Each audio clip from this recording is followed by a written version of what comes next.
Hello students, welcome back to my channel. So students, इस video में हम बात करने जा रहे हैं engaging students with expository text. So expository text is a non fiction text meant to inform, analyse, explain और give additional detail about a topic. तो एक एक्सपोजिटरी टेक्स्ट क्या होता है? ये एक नॉन फिक्शन है। मीन्स इसमें किसी भी तरह का फॉल्स क्लैरिफिकेशन नहीं होता। मीन्स कोई मनगढ़ंत कहानी नहीं होती। ये रियल ट्रूथ होता है। इसका मेंट क्या है कि चीज़ों को एक्सप्लेन करना, इन्फॉर्म करना, एनालिसिस करना उसका, और उसके बारे में एडिशनल डिटेल देना, जो भी टॉपिक है हमारा। It is organised and has visual information that gives the reader more information. इसमें एक तरह की विजुअल इंफॉर्मेशन होती है जो रीडर को ज़्यादा से ज़्यादा इंफॉर्मेशन देने की कोशिश करता है। So when we read fiction novels we are taking a narrative text.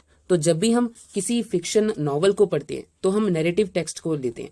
So this type of text tales a story and generally uses lot of emotion. तो इस तरह के जो टेक्स्ट होते हैं वो हमें ज़्यादातर कहानियां बताते हैं और इसमें ज़्यादातर इमोशंस होते हैं। The opposite of this is expository text. और इसी के ही ऑपोजिट में क्या है? Expository text which exist to provide facts. Means जो रियल ट्रूथ है, जो फैक्ट्स और फिगर्स हैं, in a way that is educational and purposeful. जो एजुकेशनल भी हो और पर्पसफुल हो, किसी भी तरह की नॉन फिक्शन बात ना हो। The text is fact based with the purpose of exposing the truth through a reliable source. तो इसमें एक तरह का ट्रूथ को एक्सपोज करने का मेन काम होता है, फैक्ट बेस्ड होता है, और कुछ रिलायबल सोर्स भी होते हैं। मीन्स जो उस फैक्ट को प्रूव करेंगे। So true and deliberate expository text focuses on educating its reader। तो इसका मेन फोकस किस पर होता है कि इस रीडर को एजुकेट करना, किसी के बारे में नॉलेज देना, कोई फॉल्स इंफॉर्मेशन प्रोवाइड नहीं करना। इसका ये मेन काम नहीं है कि किसी चीज को फॉल्स बता देना, गलत बता देना। So other descriptors of exposition are clear, concise and organised writing. तो इसमें हम जो भी इंफॉर्मेशन दे रहे हैं वो क्लियर होनी चाहिए, कॉन्साइज होनी चाहिए और एक ऑर्गेनाइज्ड राइटिंग होनी चाहिए। So expository text gets to the point quickly and efficiently. इसमें जो भी हम बात बताते हैं उसमें हम बिल्कुल तुरंत हम मेन पॉइंट बता देते हैं कि हमारा मेन पॉइंट क्या है। ठीक है, हम उसमें बिल्कुल टाइम नहीं लगाते हैं। अब इसके एग्जाम्पल क्या क्या हैं? Textbook, encyclopaedia, scientific books और journals, instruction manuals, news articles, directions, biographies, guides और रेसिपीज। नेक्स्ट है इसका इंपॉर्टेंट पार्ट्स क्या क्या है इसके। सो फर्स्ट है इट हैज ट्रू फैक्ट्स। इसके ट्रू फैक्ट्स होते हैं, मीन्स किसी भी तरह की फिक्शन बात नहीं होती है। Second, one can learn something new. इसमें जो रीडर होता है वो इसमें से कुछ नया सीख सकता है। Third, it can be read for pleasure और टू डू रिसर्च। इसमें कोई भी जो रीडर होता है प्लेजर के लिए भी इसको रीड कर सकता है या फिर किसी तरह की रिसर्च के लिए भी। Fourth, it includes a title, index, glossary, headings. तो इसमें टाइटल भी होता है, उसका एक इंडेक्स भी बनाया होता है, उसकी ग्लॉसरी भी होती है और मेन हेडिंग्स भी होती हैं। फिफ्थ, इसमें कुछ डायग्राम्स भी होते हैं, फोटोग्राफ्स भी होती हैं, कैप्शंस भी होते हैं, बोल्ड वर्ड्स होते हैं कि जिससे बस उस इंफॉर्मेशन की हम तह तक पहुंच सके। मीन्स जो हमारे पास रियल फैक्ट्स है हम उसको रीडर तक पहुंचा सके। Sixth, the author can be talking to readers. तो इसमें एक तरह से जो ऑथर होता है वो रीडर के साथ बात भी कर सकता है। Seventh, it is about a lot of different topics. तो इसमें कभी कभी डिफरेंट टॉपिक्स भी अवेलेबल हो सकते हैं जो रियल बेस पे आधारित होते हैं। नेक्स्ट, अब इसमें एक मेन बात क्या है इसकी। So it is not a story fiction made up of and fantasy.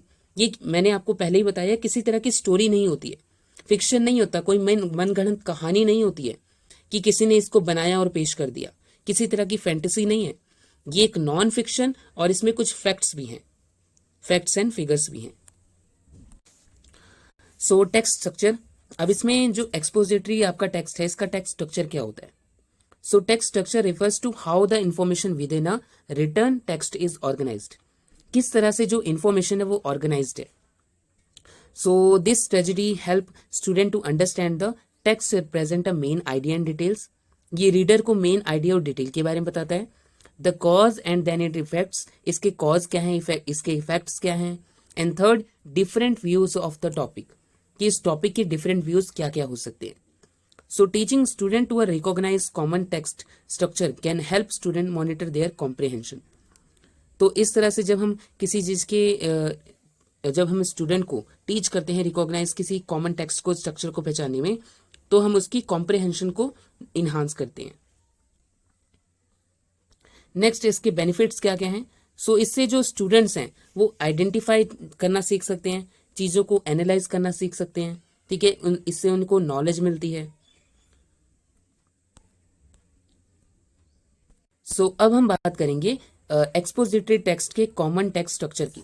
तो सबसे पहले इसमें आपका आ जाता है डिस्क्रिप्शन। डिस्क्रिप्शन में हम एक तरह की मेंटल पिक्चर देते हैं कि जो भी इवेंट हुआ है उसके बारे में एक इंफॉर्मेशन देने की कोशिश करते हैं, जिससे कि जो रीडर के माइंड में एक मेंटल पिक्चर बन जाए उस पूरे इवेंट के बारे में।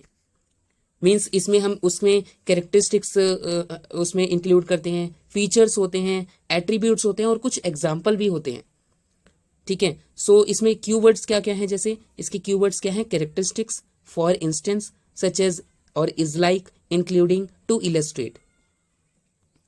नेक्स्ट है आपका सीक्वेंस और ऑर्डर। सो इसमें जो रीडर होता है वो एक मतलब कि क्रोनोलॉजिकल ऑफ इवेंट्स होते हैं, मतलब स्टेप बाय स्टेप चीज़ों को समझाया होता है, न्यूमेरिकल वे में या क्रोनोलॉजिकल वे में, ठीक है। सो इसके कीवर्ड्स क्या क्या हैं, first, second, third, next, later, before, then, after, finally and so on. See आपका नेक्स्ट पार्ट है कंपैरिजन और कॉन्ट्रास्ट। तो इससे नाम से ही पता चल रहा है, जब हम दो चीज़ों को कंपेयर करते हैं उसकी सिमिलैरिटीज और डिफरेंसेस को देखते हैं, ठीक है। सो उसमें अलग अलग तरह के पीपल्स भी हो सकते हैं, इवेंट्स, कॉन्सेप्ट, आइडियाज, मीन्स किसी चीज को भी कंपेयर कर सकते हैं। सो इसमें इसके कीवर्ड्स क्या क्या हैं, बट, हाउ, नेवरथलेस, ठीक है, on the other hand, although, alike, different, etcetera. Next है आपका कॉज और इफेक्ट। सो कॉज और इफेक्ट में मेनली हम बात करते हैं कि जो भी इवेंट हुआ है उसमें क्या कॉज था और उसका क्या इफेक्ट हुआ है, रिजल्टिंग इफेक्ट क्या था। सो इसके कीवर्ड्स हैं आपके if, then, reason why, as a result and so on. Next है आपका problem solution. So this type of structure sets up a problem और प्रॉब्लम एक्सप्लेन द सॉल्यूशन। तो इसमें हम ये एक तरह का स्ट्रक्चर है जिसमें हम प्रॉब्लम को सेट करते हैं और उस प्रॉब्लम से रिलेटेड उसका सॉल्यूशन भी ढूंढते हैं।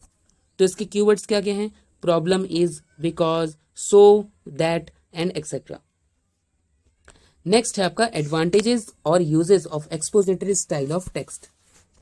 सो फर्स्ट इसका यूज है, one of the most flexible and powerful use of the expository style is to compare and contrast to people, groups, places, events, ideas और थिंग। जब हम दो लोगों को या फिर दो ग्रुप या फिर प्लेसेस उनको कंपेयर करते हैं और कॉन्ट्रास्ट करते हैं, मीन्स उसमें सिमिलैरिटीज और डिफरेंसेस देखते हैं।